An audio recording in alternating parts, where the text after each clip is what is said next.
to suit up tonight, but he wasn't rated questionable before the game. How close was he being able to go, and like you anticipate he had to come back soon? You'd have to talk to our performance staff. That's what they do, and they're really good at it. How's Trey feeling after 2 days of getting in there for rehab, etc.? Yeah, we've had a tough stretch, and I think I was told Trey's playing more minutes than anybody at his position, and he was tired the other night, and you can see it. And then obviously, as you mentioned, was sick. Without getting too far into that, he's ready to go tonight, and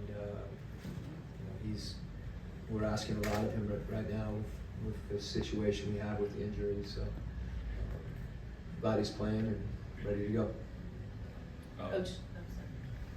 Coach, defensively, I wanted to know about your assignments as far as the post goes, defending Karl Anthony Towns. Just specifically, what do you want to see from your post players tonight? I want him to do a good job. Without getting into the weeds on how you defend him. Anytime you have a player, I think is that skilled on the post, but also has the ability to stretch the floor.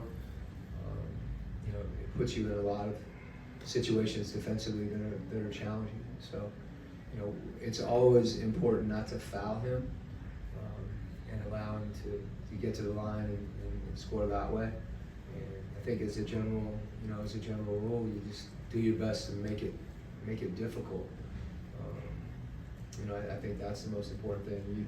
There was times with great offensive players, you can play really good defense, and they can make shots. We felt that the other night. And sometimes it forces you into a situation you have to double team. I think the Knicks lead the league in three-point percentage, so they put you in tough positions there and have spacing, and he has space to operate. So within those constraints, you just do the best you can. Coach, you've lost a lot of the shooters that would be shooting three-point shots for you this season, early in the season. How has Trey managed with whatever spacing that he has, given that those shooters aren't there, and how has Garrison helped?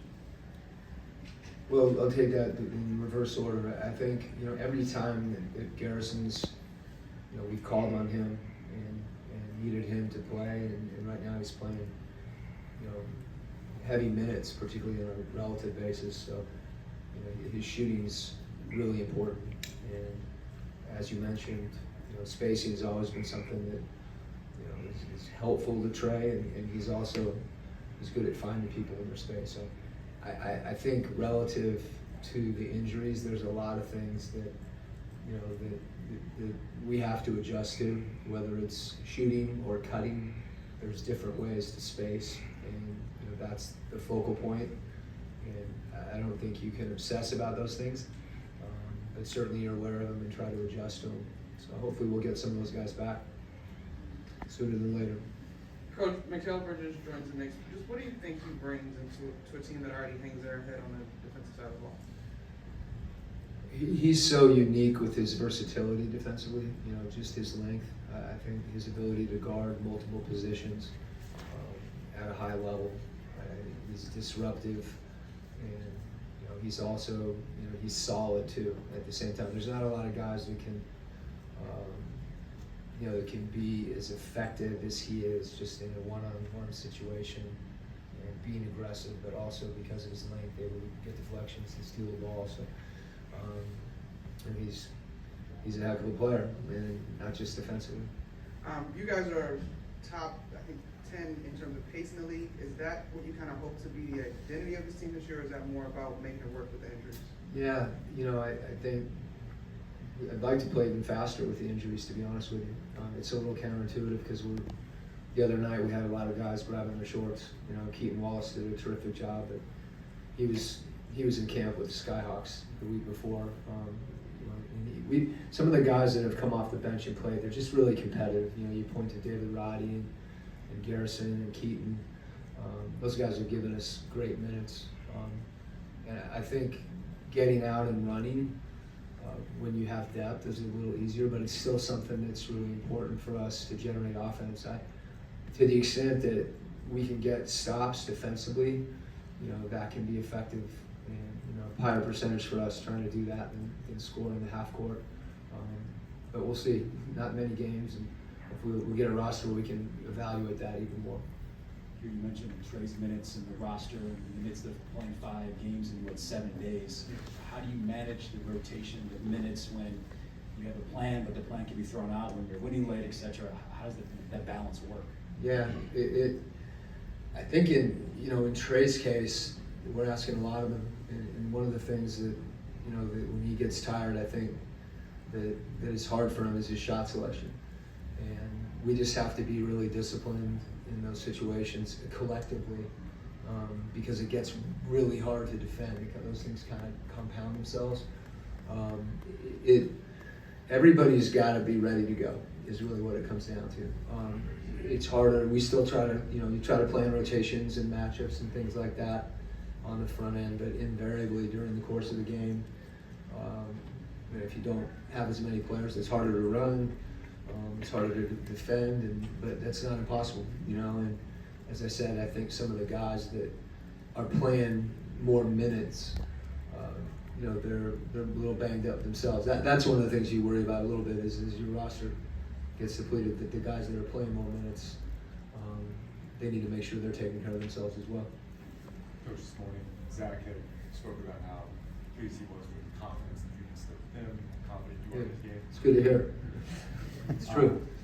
Early on, as he kind of gets acclimated to the NBA style, what are kind of some of the things that you're seeing that you think he's progressing a little more ahead of schedule early on? I think, I said this early in the year, anytime a rookie in this league, particularly a 19-year-old, there's going to be ebbs and flows, there's going to be adversity. I think he's been really tough-minded in how he's handled that. One of the things he's done is he's kept shooting. There are some things, through that too, we've talked about when he does drive the ball, his ability to pass and not necessarily have to create for himself, but to create for other people. And shooting the ball allows him to do that. He's had some pretty tough defensive matchups, whether it's DeRozan or Tatum or some of those guys, and I think he's competed. And that's really the biggest thing for me with Zach is just compete, and don't evaluate yourself right now by the results.